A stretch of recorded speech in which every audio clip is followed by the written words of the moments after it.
podcast. Hope you're well wherever you are in the Hooniverse. It is a Friday evening as we're recording here. Paul, how are you today?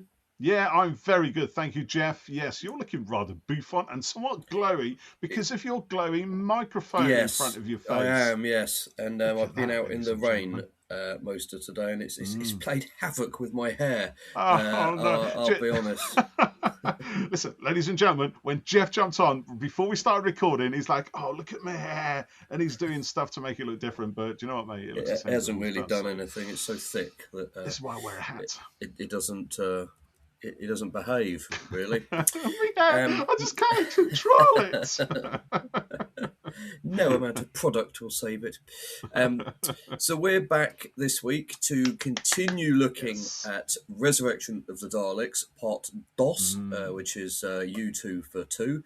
And we're going to do a countdown from 3 to 2 to 1 and then hit play. So whatever your preferred playback method, go for it.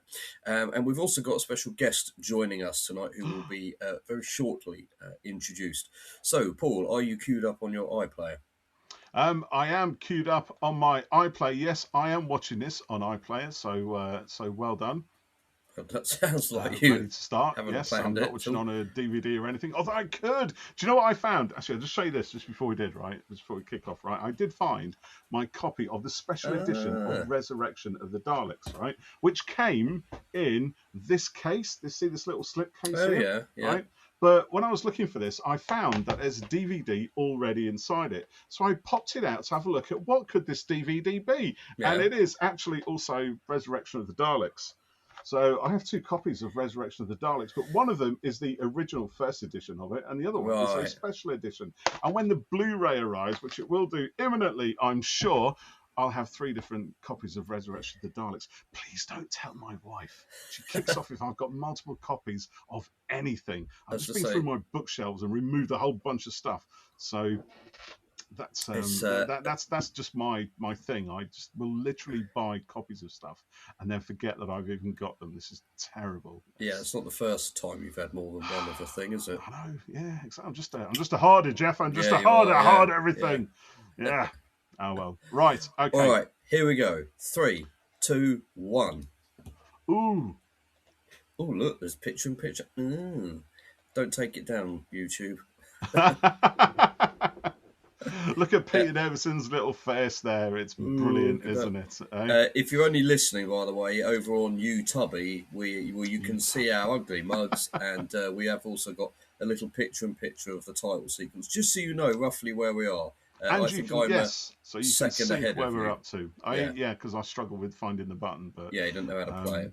Eric Saywood, right, just in case we do get done by the Thought Police, let's stop the screen share as the episode begins that place, the space station. Oh my goodness me, it's incredible, isn't it? There's the 5th Doctor stepping out, looking all very beige and everything. Celery refreshed.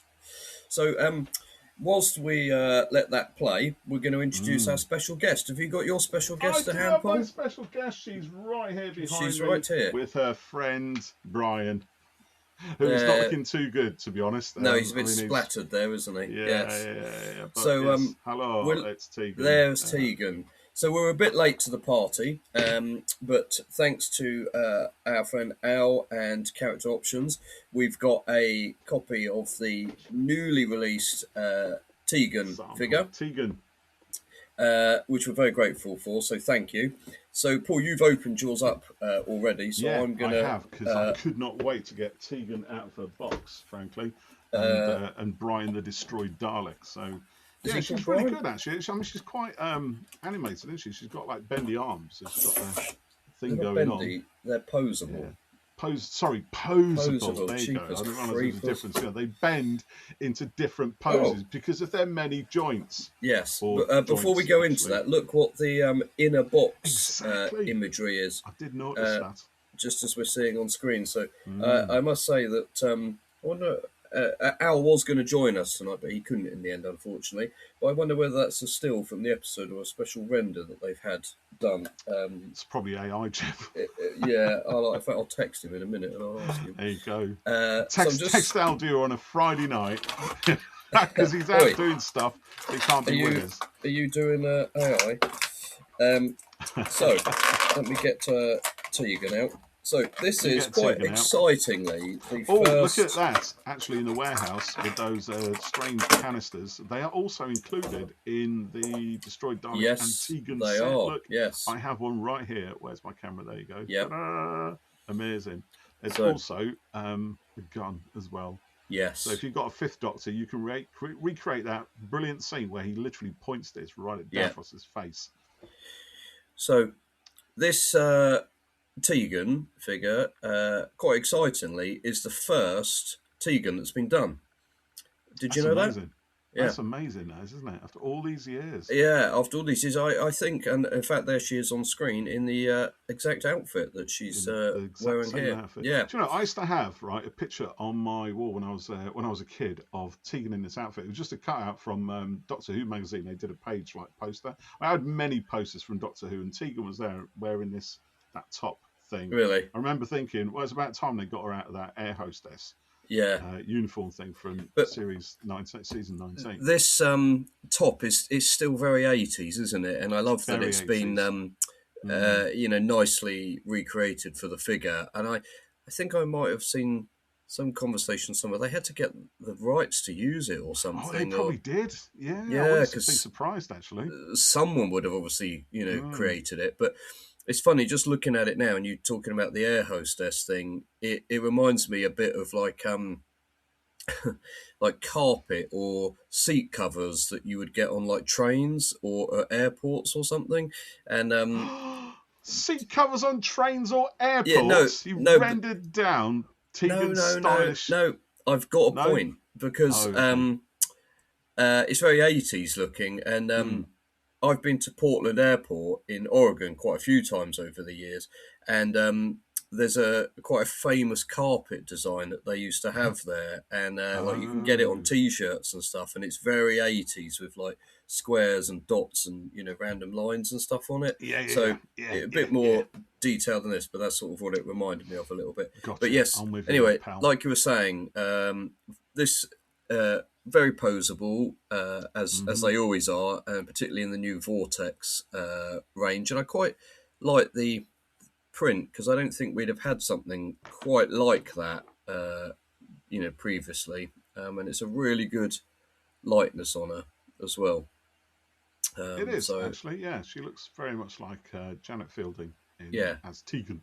Yeah. So it's great. So I think it's been good reception to this, and the Dalek as well. He's quite fun. Yeah. I was just going to bring him out. So he's got a brain in there. Look at that. There's a brain thing. Dalek mutant destroyed, which we saw in episode 1 of this very story, didn't we? Yes.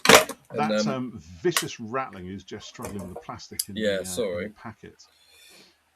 So I do apologise to those of you whose eardrums were offended by this unexpected noise. Yes.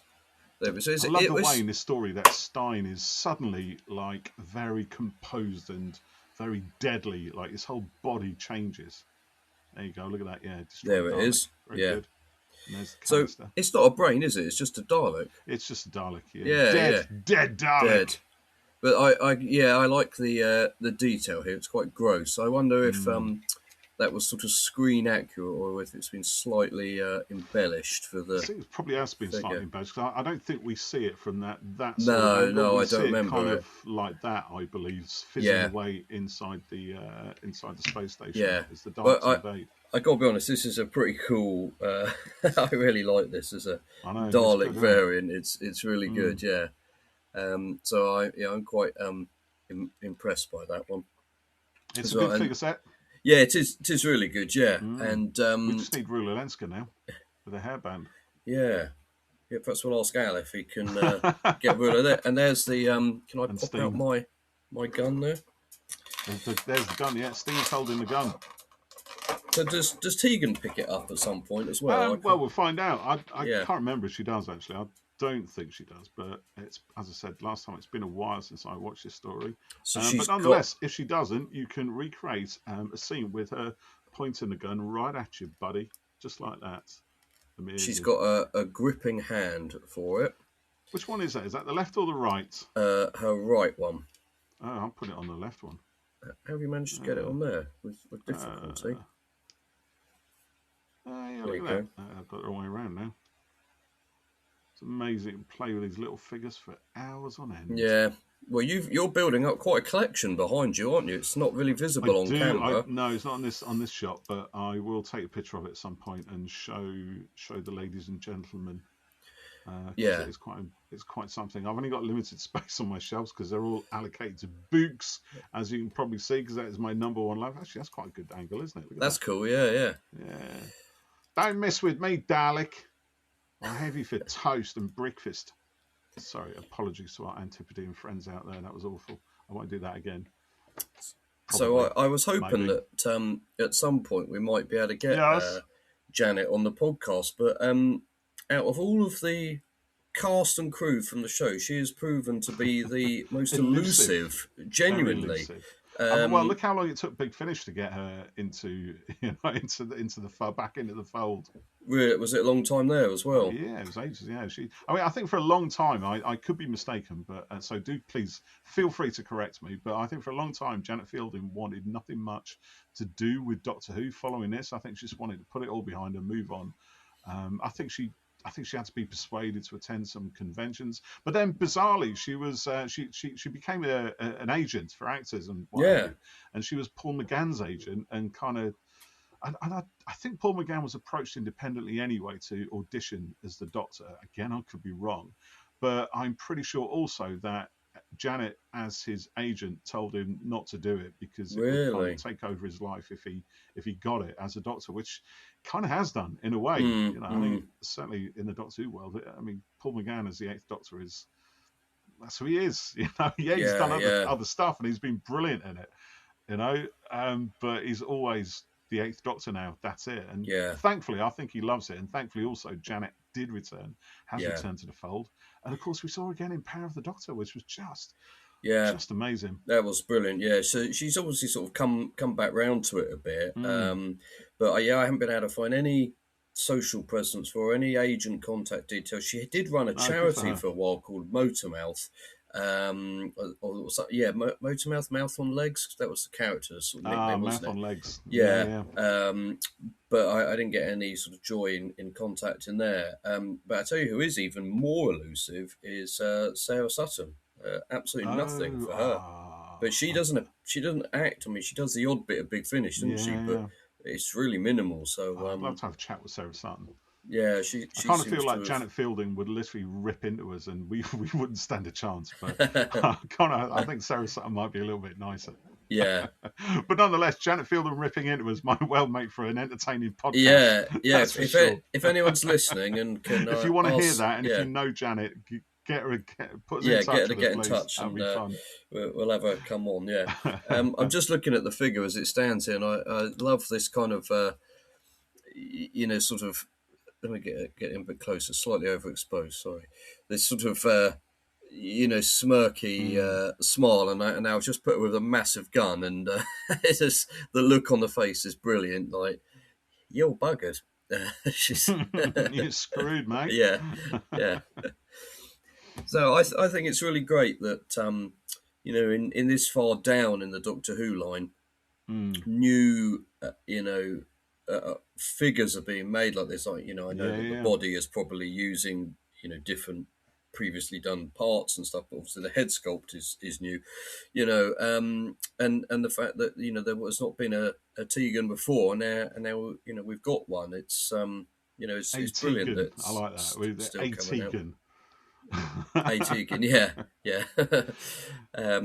And you said something there about Paul McGann and sort of being known as the Eighth Doctor now, and that's kind of his thing. And some actors, they work and they do all sorts of different parts, and as do these guys here, the McGann and stuff, but they have that role that kind of towers over them, don't they? And I wonder if if actors kind of long to have something like that, and just made me think of people who've got multiple big characters to them. I was thinking about Sigourney Weaver. She's got Ripley, Ghostbusters, Avatar. She's joining Star Wars. That's 4 massive things, isn't it? To her name, which is quite amazing, really.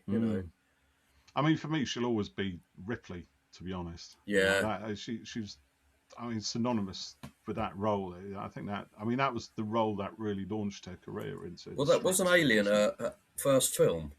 Yeah, was it actually? I think so. Could well have been. Yeah. This is fun. Watch Peter Davison's. Maybe it's in the next scene with him actually. Peter Davison's face when there's a big zoom shot, I think, which would be at the end of the supposed episode 3 of this. Of course, there's only 2 episodes because 1 and 2 and 2 and 4 are 3 and 4 are sort of squashed up together. But there's a brilliant zoom shot right into Davison's mouth, and you see all his lovely dentistry fillings and everything. It's quite funny. And we all know I think on the commentary to this, he remarks on that and says, "God, why did they do that?" Something. And we all know the Doctor wouldn't have fillings or dentures. Absolutely, yeah, exactly right. Freshly regenerated. Freshly regenerated, yeah. Well, except he wasn't, because he's getting towards the end of his regeneration here, isn't he? So who knows what has happened? Well, in maybe, all those years, It wouldn't make for a very exciting novel, would it? Doctor and the dentist. The 5th Doctor visits the dentist. I guess not so much. That's also interesting. Look, the Daleks there have got this. I was looking at the figure and I thought, I wonder why it's got a sort of stickery bit there. Well, it's not a sticker, it's painted on, but why it wasn't a textured element. And I thought perhaps it was not very, perhaps it couldn't be done for some reason, but it's just like there, isn't it? That's what they're like on screen. What you mean, the thing at the front of them? Yeah. Look at that, Dirty Den's going in behind. Oh, he's taking out something. Yeah, look at that. That's he's putting something in, actually. What this is, so while we were talking, Davros has hatched a plot to use some of the Mavellan virus, and he wants to test it on some willing subjects. And these Daleks are his willing subjects. That's quite nice. You see, one of the Daleks there couldn't get his lid on properly. But if I remember now, this turns into quite a disgusting sequence as the virus takes its effect. Or is that... maybe I'm misremembering, actually. Because this might well be Davros using that to actually just control them, thinking about it.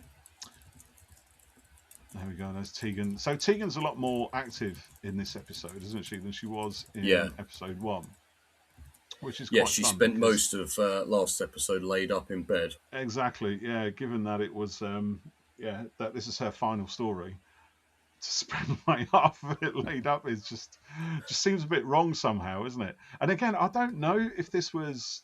Well, actually, no, hold on, because this wouldn't have been her exit story when it was originally written, because it was written for the previous season, right? And Janet was contracted, I think, to stay on for at least another season, or at least it was in negotiation. Anyway, right, long story short. So the original version of this, called Warhead or Return of the Daleks, one or the other, I think it flipped between the 2 of them, would have just had Tegan carrying on with the Doctor as normal at the end of it. Right. Obviously, when it was shunted into season 21, then obviously Janet made her feelings known that she wanted to leave, so I think it was then hastily kind of written. But I don't think much of the rest of the story had been changed as much. Right. You know what I mean? So she was probably always going to spend the majority of those first 2 episodes laid in bed, whilst all these other characters kind of came in and went and did their stuff and developed the plot, so to speak. So those guys with the big Dalek helmets, the big knobs on their head. Mm. Daleks have had a thing with this, haven't they, through the years? If you think of the Robo Men wandering London in Dalek Invasion of Earth, it's kind of similar, I think, in a way. And of course, I think actually I might have mentioned this on our last episode.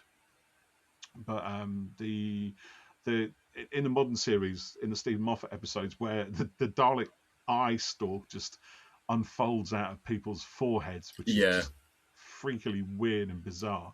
Don't even think about how that can happen. No. It's just a nightmare image for the hell of it. And why not? Because that's kind of what stuff is about. Yeah, exactly. Yeah. Oh, they've got the... there she is.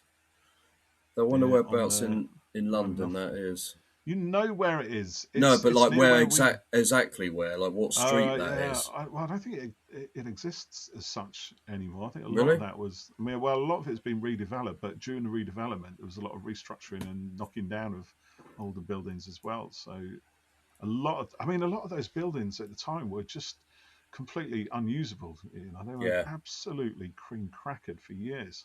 I remember doing a project about it for my GCE geography something. Yeah, I'm sure it was geography. Which is like, you know, we do towns and urban development and stuff like that.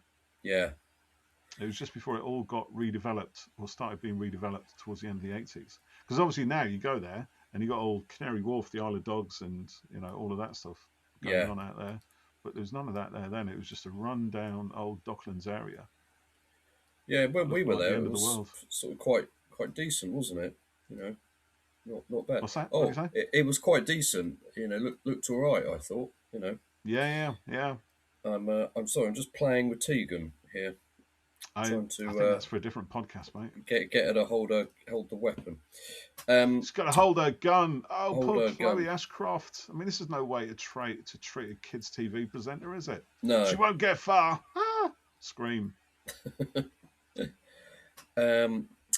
Oh, I listened to some of that new Ninth Doctor and Rose audio. Dare you this Oh, week? did you? Yeah. Oh, very good. We'll talk about that one soon, I Yes. guess. Yeah. It was good so far. We must Good. ask anyone else I'm if they've pleased. Let's. listened. Anyway, back to Resurrection of the Daleks, which I'm sure people are tuning in for us to talk over. Yeah. Yeah. Tegan's getting chased by a couple of very sinister policemen, which is one of those great motifs. And there's a guy on the Thames. Look at him. He's searching for precious metals in the mud and the scum and the filth, but he can't hear Tegan's shouts because he's got his earmuffs on. Oh, Tegan, don't stand there. You're going to get shot, my love. And then you're going to fall in the water. No, He's down. That's quite horrible, isn't it? The policeman goes to shoot Tegan, but actually shoots the guy in the Yeah. mud. Should I tell you an For interesting lols? story? It better be interesting. A few years ago, I helped produce a short film that was called The Beachcombers, and it was filmed probably not dissimilar area to where that guy was just doing it there, and it involved two metal detectors on either side of the Thames, and they end up holding up signs to each other and sort of fancying each other, and then they meet up, and one of them was played by a chap called Rasmus Hardiker, and the young lady was an actress by the name of Charity Wakefield, who might be familiar to Whovians from her appearance in Return of Dr. Mysterio. Ooh, interesting. There you go. Interesting story. Thanks for that, mate. Yeah, fuck off. What? Where'd that come from? Apologies for the use of language by my learned friend over there. She was very well. They were both very nice, and she was sort of on quite a rising star at the time, and then sort of disappeared for a while. Sorry, mate. Rula Lenska just got blitzed by a massive gun. That's a moment right there. This is increasing the body count in the story massively. Yeah, they just wiped out a few people fairly quickly. And I mean, Rula Lenska's character, she was a key character as well. She's a key player in all of the plot up until this point. And now she is no more. She is consigned to wear the wings of fate and rise above this mortal coil. Yes. And there's only this dude left now. That's all there is. So you look unceremoniously dragged out. What's all that about, eh? Just having I have posted on Twitter, but no responses yet. No? Can you hear me? Got really loud in my earphones. Really? Yeah. I don't think I've changed anything. Don't worry. It's all good. It'll all settle down in the edit. We've got a top professional editor on this podcast now. I was just looking on X quickly. Doctor Who figures, a wonderful classic Doctor Who figure set with Tegan finally joining. Into the time corridor with her. They're just going to throw Tegan into the time corridor or have done with her. Go on, yeah, carry on. I was Yeah, listening. some very nice Sorry, pictures excuse me by... for talking about the actual story. You know. Well, we said we would also talk about the figure. Some very nice pictures from Doctor Who 5.5 figure mock-ups. You've done some really nice pictures there. Yeah. To see this on there now, look, we got clips from old episodes as the Daleks are diving into the Doctor's brain. That sort of thing was just gold dust back in the day. Yeah. Anything which kind of referenced the old Doctors. And it also kind of plays on that scene in Day of the Daleks where they do something similar with John Pertwee's Doctor. Obviously, there weren't as many flashback faces to go through back then because it was still only number 3. But it's always good to see because, you know, they never, ever repeated the older stories. We had the 5 Faces of Doctor Who. Yeah. And I think there was another run of Genesis of the Daleks and Earthshock in like Doctor Who and the Monsters or something, sort of mini season. But it was just so rare to see any old Doctor Who. And I think at this time, because I was becoming a bit more, well, actually quite a lot more of a fan by this time, I just wanted, and I read pretty much all the Target novels and had them up until, you know, this point.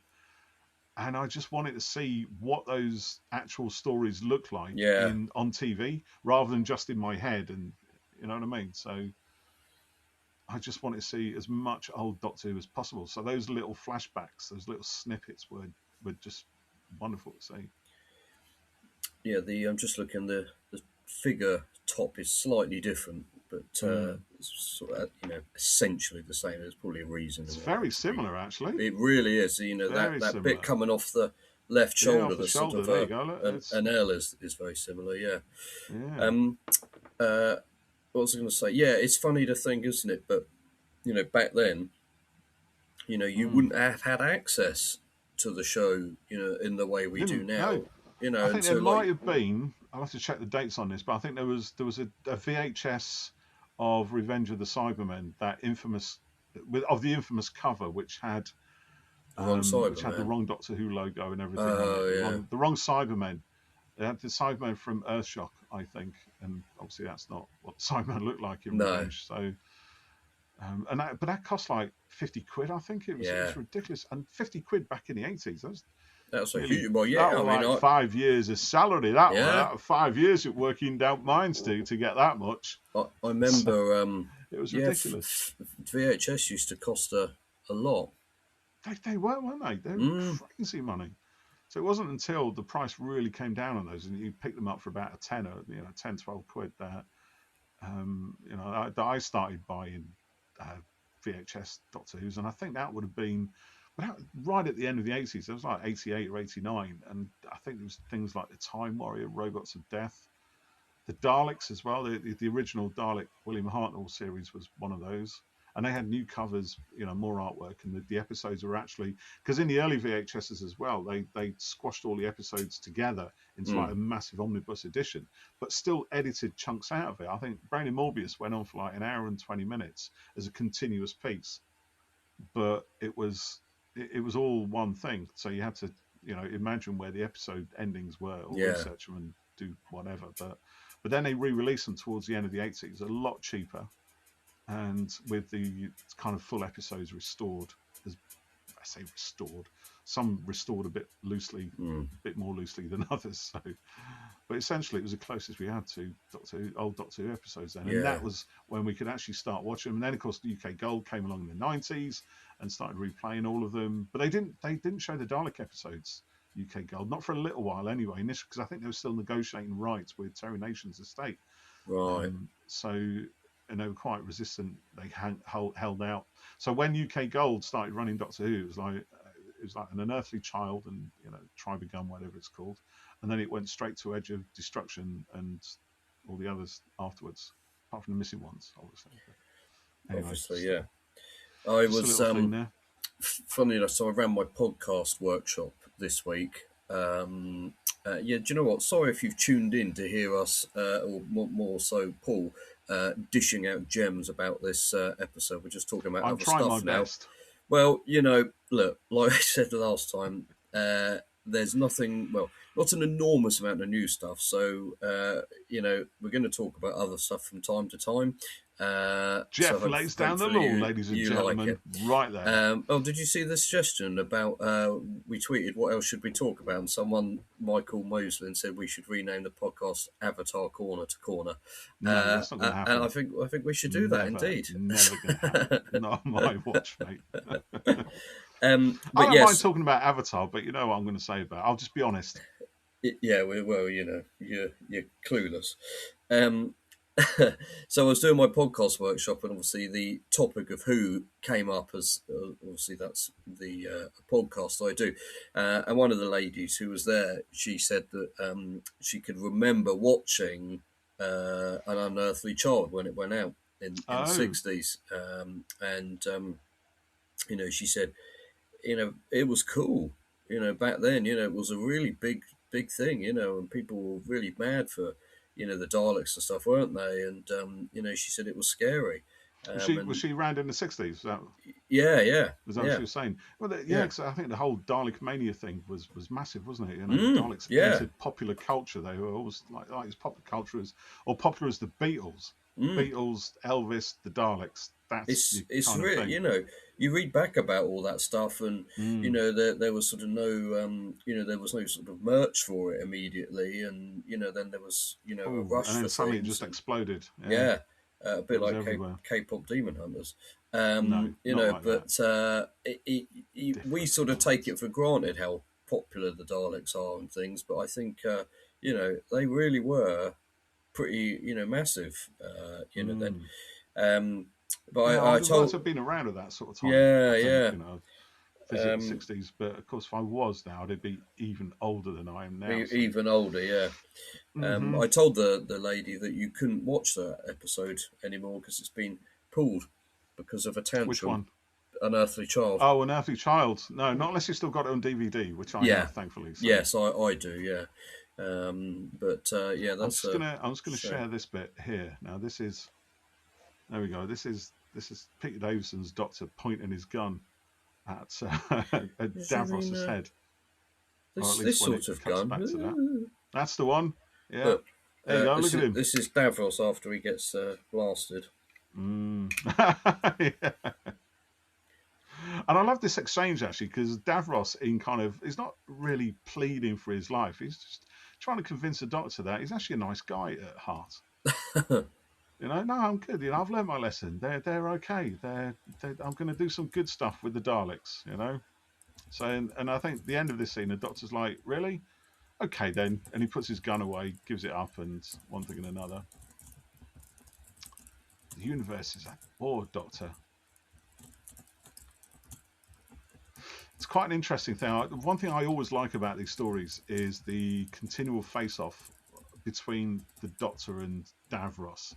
It's a kind of, it's like a typifying moment. There's always a moment between them in these stories. I think it started with obviously Genesis of the Daleks, when Tom Baker's Doctor had that moral discussion, that ethical discussion. Would Davros, if he held the power of life and death in his hands, would he actually, commit the universe to absolute death and destruction from one end to another? Of course he would, And now he's got a gun pointed at his head, and he's like, "No, I'm going to make the Daleks into a positive force." It's not just, name me one of those planets that the Daleks are terrorized where they don't have their own evil side, where they don't carry out atrocities between themselves and everything else. The Daleks can be a unifying force. That's his argument, basically, which has been an argument that's been repeated through the series for quite some time. So it's kind of done here. There's also a Big Finish story, which I think is quite good fun. Which is, I don't know if you ever saw these. I mean, they're from ages ago, like 20 odd years ago, and they did a triple set. There was one called The Master, one called Omega, and one was called Davros. And it was basically a character piece. Each one was a character piece on each of those people in Doctor Who. And I do remember all of them I thought were really, really good. I really loved the Omega one, but the Davros one was amazing. One of the best things about the Davros one was it described in the run-up to this story here, right? So Davros was taken prisoner by the Movellans at the end of Destiny of the Daleks, right? It's taken away, carted off, and what have you. And according to that Big Finish audio play, Davros, he spent centuries, I can't remember the exact time, it's a long time since I heard it, but it was many, many years, multiple years, I'm sure it was centuries, at least 100 years anyway, where he was conscious, awake, but immobile, basically paralyzed in that tank that he was kind of rescued from, Yeah. or sprung from in the last episode.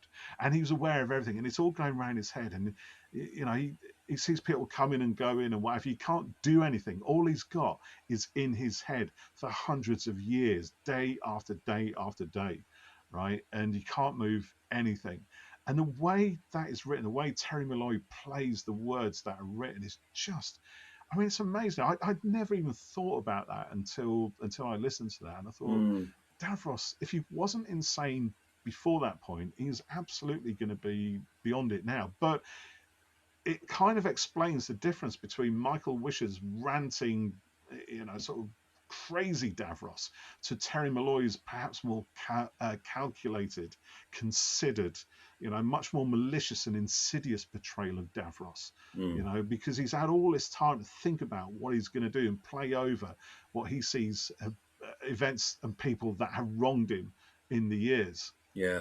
So if you haven't listened to it, go out and no, I hunt it haven't down. heard I'm that sure one. No, Big Finish are doing it probably on a deal because it's ancient. Yeah, let me have a quick look. They've got some sales on at the moment, haven't they? They're brilliant, all three of those. And Omega gets treated much better than he did at the end of the 15th Doctor's run. Just saying. That's not hard, is it? No. Jeffrey, behave yourself. Is this is it just Davros? There's one with It's just called Colin. Davros. Oh, or is it I Davros? I Davros. There you go. Yeah. There you go. I Davros, I Omega, and I Master or something. There's like three of them. I thought the Master one was probably, for me anyway, I think it was the weakest of the three of them. Just my opinion. I remember not being as impressed by it as I was the other two. I was still very good. I still thought it was excellent, but wasn't quite the same sort of level. But it's just a personal thing. So now we've got Daleks on Earth now, so they've come through the time corridor there. And what happens? So these army dudes are now firing on Daleks. Do you know what, mate? I haven't got a bloody clue what is going on in this story. Even if I was watching it without you whittering on about Avatar and stuff in my ear, I still wouldn't have a clue. No. So I don't, because I've watched this multiple times. I've read Eric Saywood's novelisation of it, which we had to wait for years for it to come out. Really? Years, mate, years. It was like Revelation of the Daleks and this one were two like missing. They'd never been novelised as part of the target range until, was it 5-6 years ago, I think, something like that. And I kind of wish that Eric had written them when he was younger back in the day. Right. And I actually wish they'd been edited, because you read these stories, it doesn't look like they've been edited at all. Really? Yeah, and it's kind of a disappointment in a way, because I mean, certainly Resurrection of the Daleks, the novelisation of this, I just don't think is it reads more like a first or second draft than a fully polished novel. Really, it's not. I'm sure the people out there Reddit would agree with me and probably think I'm being kind, actually. But it's a bit of a disappointment, which is really sad, because I love this story. Can't make head or tail of it, but I do love this story nonetheless. You can see, the Daleks there are quite battered, aren't they, as props? Yeah, I think this was the last story these Daleks were kind of used, I think. Really? Well, the next story, the story following this was, the next Dalek story is Revelation, wasn't it? Yeah. Where they went with the cream and gold kind of livery. I mean, they did have some older Daleks come in at the end of that, so maybe it was these, but I think they do look like they've seen better days, don't they? Yeah. See, now the Daleks are just exterminating the mercenaries, they're exterminating scientists. They're literally just going around, and this one's got some deadly capsule in his hand that is going to go off in a minute. I wonder if on the new collection set they'll have added, gun blasts and stuff in these scenes. Yeah, I think we talked about that in episode 1. There was a previous scene in a corridor there, and they're just sort of spinning and flipping around a little bit. And I mean, it's literally boys with their toys, but He's like a bit pasty there, isn't he? Stein in that scene. Did you see that there? Actually, right? He shoots the guards on the door. Then he hugs his side because he's been shot or something. And then he staggers into that room where the self-destruct is. And then he's like, hands on hips. Yeah, right? yeah. I don't know. It goes from sublime to the ridiculous sometimes. This show, but I love it anyway. So that's just an affectionate kind of dig, But it's. I mean, we've seen that on the big screen. We saw it. What was her name? What's that? Prometheus. That movie. Oh my god, that was a horror story. That's for sure.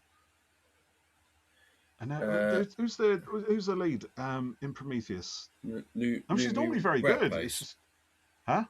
Noomi Rapace. Yes, that's her. Well done. Yeah, I mean, I love her at the best. I think she's fantastic in other stuff she's done, but in that film, she gives birth to an alien. Oh, she has a cesarean. Yeah, I remember thinking out of her, that bit was stitched awful. Up. It's awful. Like and really she gets tense stitched up in the medical machine, right? And she gets out, and then she's like, "Oh, my stomach, it's really sore." She's running around fighting stuff, and it's like, "Well, you just been in a bloody, just had a cesarean section, woman." Yeah, but it's like, in "No, the I'll take future, the drugs." Yeah, it's the future. Really hurt. Oh, of course, yeah, because the body is still impervious to pain in the future, and painkillers are much better, and the surgery, which is bleeding out of her, that's fine. It's all done within like 2 minutes. It's like when Iron Man gets a massive sword wound, courtesy of Thanos, and then he uses a bit of super glue to heal it. Yeah, I mean, to be honest, that's a whole podcast in itself, actually, Prometheus. It's the most disappointed I think I'd ever been when I went to watch a movie. I'm not doing Prometheus corner to corner. No, we're not doing that. There's no need, mate, because I hate it. You're not a fan. And it's I didn't dislike it. In fairness, I didn't dislike it, but what was the one after it? That was terrible. Covenant. Not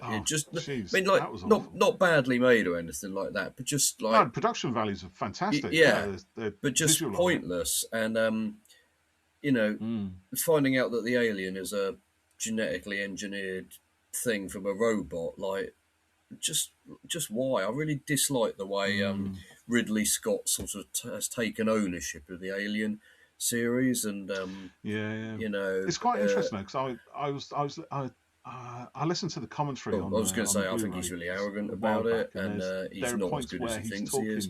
And also he blocked the Sigourney Weaver about Aliens the backstory for the alien and what was going on in his mind. Was going to have it's quite interesting Sigourney because it actually and Michael Biehn coming back.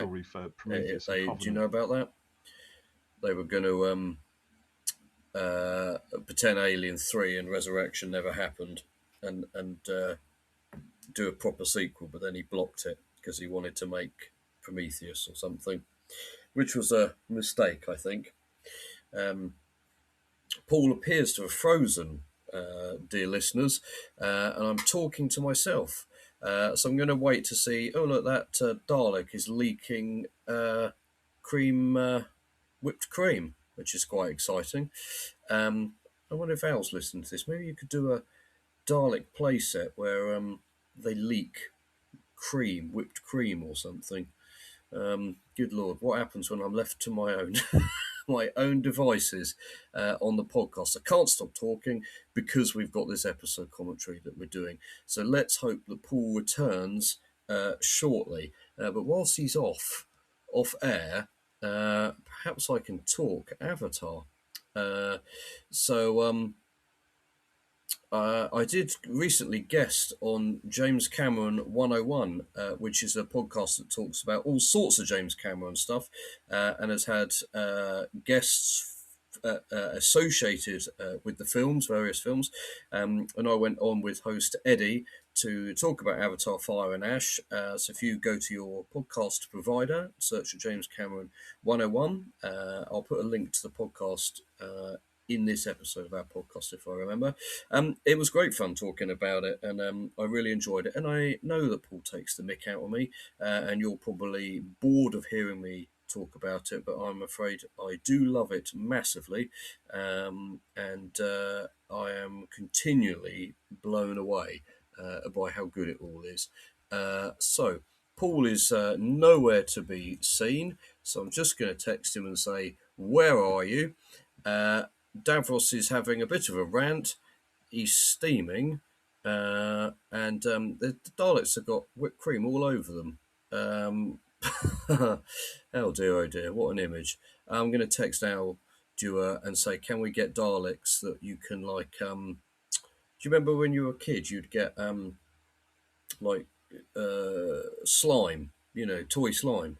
You could maybe get a Dalek where you could sort of put the slime in it and push a plunger down at the back and it would all squirt out or something. That would be quite cool. So here's a Dalek giving a threatening message to the Doctor in his white Infinity Cove studio. The strategic position. Oh, they're going to collapse Earth society. The duplicates aren't stable. It won't work. So yeah, if you've seen Avatar: Fire and Ash, I would love to know what you thought of it. So do tweet me or blue sky me, or comment on YouTube if you're watching. We'll kick off a conversation on that. The other thing I was going to say as well is do follow us on social, and give this podcast episode a share and a like. All of that kind of stuff helps us to spread the word. We're sort of really keen this year to try and grow our listening figures and reach more people and get more engagement and interaction from people. So if you're listening and you like what we do and you would like to help do that, that would be brilliant. So please go ahead and please do. Paul has been bumped off, a bumped off line. God, that would have been a depressing end to the episode, wouldn't it? So I'm not sure that he's coming back. So I'm going to carry on talking. There was just a street name for this area in London, but it was blurring a bit, as the old film recordings sometimes did. But I wondered if I could see where it was, and if it was somewhere that we'd been on our adventures into that area in London. As we were saying earlier, Al Dewar was going to join us tonight, and we were going to have a in-depth chat about the Tegan figure, but he was unable to join us in the end. So I'm sure that at some point soon we will have our guest again. Tegan's, she's tired. A lot of good people have died. She's sick of it. She doesn't think she can go on. I tell you, Al, if you're listening, we could have had a alternate head for Tegan with a plaster on her forehead. Perhaps one for the future.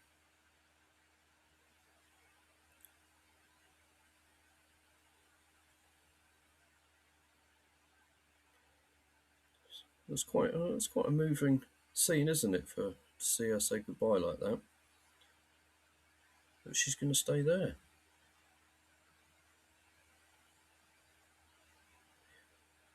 That's quite a downbeat ending for a companion, isn't it? Not sort of, returned home, all okay, safe, but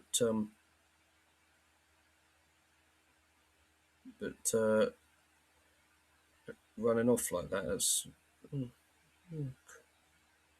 quite brief. I don't really remember that. I'm quite shocked at how quickly that was dealt with there. Oh, did she come back to say she's changed her mind?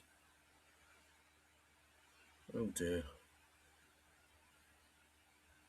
Oh. Well, I enjoyed watching that back, and I enjoyed doing it having some company. Talking of company, I've ended up on my own, so you've probably switched off by this point. But if you were listening or watching, thank you. We appreciate your time. And we'll be back very soon. We've got some 9th Doctor and Rose audios coming up. We've got some new 13th Doctor audios coming up. There'll be future action figure stuff as well. And hopefully various other things as well. So keep keep following, keep listening, give us likes and shares and all of that, and help spread the word. And we will see you next time on Who Corner to Corner podcast. Thank you very much. TT and FN. That's Tartar and for now. Oh, hang on. He's back. I've just finished it all. I'm back. Have you? Oh, yeah. Well done. I was kicking off because sometimes this stuff records audio anyway, regardless, and it was still recording, I think. Oh, so, right, okay. What did you say anyway? Did you mess it up or what? What did he say, listeners? Next week, it's all about Avatar. So I've started Avatar Corner to Corner has begun. So I was just saying thanks for listening, and we've got some various things coming up soon, and we'll be back. And we will. Although I just have to ask you, what did you make of Tegan's exit then? Yeah, I didn't really remember it, and it was quite moving and to see a companion go sort of quite hurriedly and in quite a downbeat way, not get returned home safe or, any of that. But then the Doctor's just like, oh, I better change my ways. And he goes to get back in the TARDIS and she comes back. And I wondered whether that was sort of to say I've made a mistake, but didn't seem to be. Perhaps near. So quite sad really. It's kind of abrupt, isn't it? Well, Tegan's quite an impulsive sort of person, isn't she? She makes a decision, boom, she goes for it. Yes, usually without kind of thinking. And I think this one, I mean, I was just when we were cut off, I was gassing on about the body count again, and the fact that it's so high. And it is that final scene when Lytton sort of disappears. He walks off with his policeman, and we go back to the warehouse, and it's the Doctor and Turlough are literally surrounded by corpses. Yeah, the Dalek corpses, the mercenaries, the duplicates, the army, everybody. Nobody is alive, and of course the Dalek spaceship is kind of blown up as well because it had a perennial 80s self-destruct mechanism in its heart, like the August spaceships do. But then Tegan, you think how horrifying that must be in a way to be surrounded. It's something we don't find ourselves in that sort of situation. We don't know how we're going to react, and this is where the reality of the Doctor's kind of exploits, if you like, really come to a head. And we go on about Resurrection of the Daleks having this high body count and being a bit over the top, perhaps, in terms of its violence and everything else. But that kind of gives the motivation or the reason behind Tegan's kind of exit. Yeah. She's got to go. She can't deal with this. And when it stops being fun, there's nothing about this is fun. People are literally dead around her, all within the last sort of 24 hours. And nothing the Doctor could have done would have stopped it. Might have been worse if the Doctor hadn't been involved, but he was involved. The whole crew were involved, and everybody else died. So she's got to go. She's just got to get out. And maybe it's just to clear her head, but she can't do this anymore. And there's that moment with the Doctor. You see his expression with his face, and it's almost like for the first time he looks at things from that way as well. He just looks around and says, "It's almost like, yeah, you're right. This is awful. Something's got to change. How long can this thing keep going on? Going on like this?" And they just kind of morosely walk back into the TARDIS, and you're right, Tegan comes back because she's thought about it, because perhaps all she did was just shake their hands, say goodbye and run off, and now she's like, no, I need to do a proper goodbye. But they've already moved on. They've gone. It's kind of heartbreaking, isn't it? It's quite abrupt and quite sort of blunt, but also sort of quite sad, and so it's But this whole thing about companions returning to their lives, I mean, that only really happened in the modern series. It wasn't something that happened a lot in the classic series. I think Jo Grant manages to carry on with her life. Sarah Jane gets abandoned somewhere, miles away from home. By accident, admittedly, but still. But neither were great. I think Jo Grant is probably the rare case. I mean, Leela as well got married off suddenly at the end of her story. So, like, where did that come from? But it's only the new series that kind of makes a thing about the companions having lives, which is good. Yeah. To a point. I'm not sure about this whole Russell T Davies thing about making them pass a test in a way. It's like the Doctor chooses their companions, but they've got to be good enough. They've got to be at a certain level. Yeah. I don't know. Yeah. Anyway. And then they're also the most important person in the universe. So, I'll do another Paul. I came back for a post-credits appearance there. I had done a TT and an FN. Oh, did you? Sorry, mate. Yeah. So we've got a double end. So yeah, thank you for listening, everyone, tonight. I hope you enjoyed my solo spot. I don't know if the audio from my bit is actually recorded on this. Well, to be honest, as a genuine thing, I will cut it, because otherwise it's just going to be two separate threads of exactly. convo going on. But we will be back next week for more adventures in the Universe, and we will see you then. Fabulous. Take it easy. Bye. Bye-bye.